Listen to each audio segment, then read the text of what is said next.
société se développera.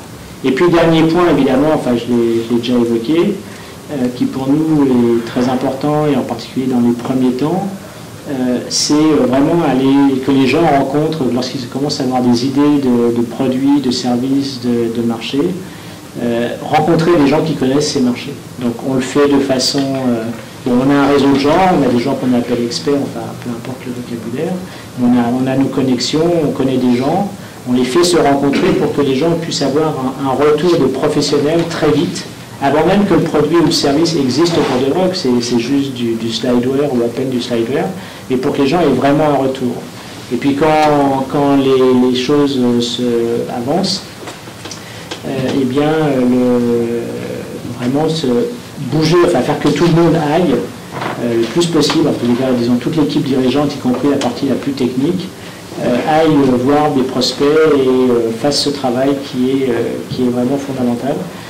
De façon assez surprenante, surprenante, j'en sais rien d'ailleurs, de mon expérience, et si je prends même le cas, je restreins encore les sociétés, des gens issus de la recherche publique dont on peut penser qu'ils sont dans la recherche pour pas faire de commerce et pour pas aller voir les clients, je connais assez peu de chercheurs qui ne sont pas contents d'aller voir un client et de le rencontrer et d'essayer. Alors, il ne faut pas qu'il le force à penser que son produit est bon, évidemment, mais essayer de le convaincre, c'est vraiment une démarche que les gens ont assez rapidement. Après, il faut y rajouter la dose d'écoute qui est importante, mais dont ces gens, si je peux faire 30 secondes de plaidoirie pour les chercheurs vivent dans un monde où à la fois on doit être extrêmement convaincant, mais où on est en permanence jugé par les autres et où le jugement des autres est extrêmement important. Donc on peut ne pas l'aimer, mais on est obligé d'en tenir compte. Donc je ne dis pas que ça prépare, mais en tous les cas, ça prouve qu'ils ne sont pas complètement capables.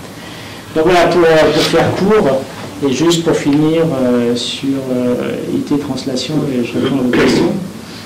Donc aujourd'hui, la société est opérationnelle depuis le début de l'année.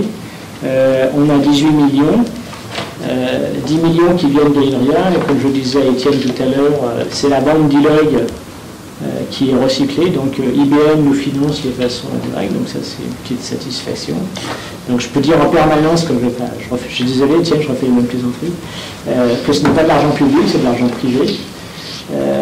C'est de l'argent d'entreprises qui ont racheté des autres entreprises et cet argent et la valeur a été créée par des entreprises privées. Donc ça c'est un point, donc ça c'est une dizaine de millions, et le reste a été fourni par un fonds qui s'appelle, je ne sais plus quoi, FSI, France Investissement, enfin, qui est dans la grande mouvance de la caisse de CDC Entreprises. Et donc on démarre comme ça. Donc voilà. Je peux répondre à Très bien, bon, toute question.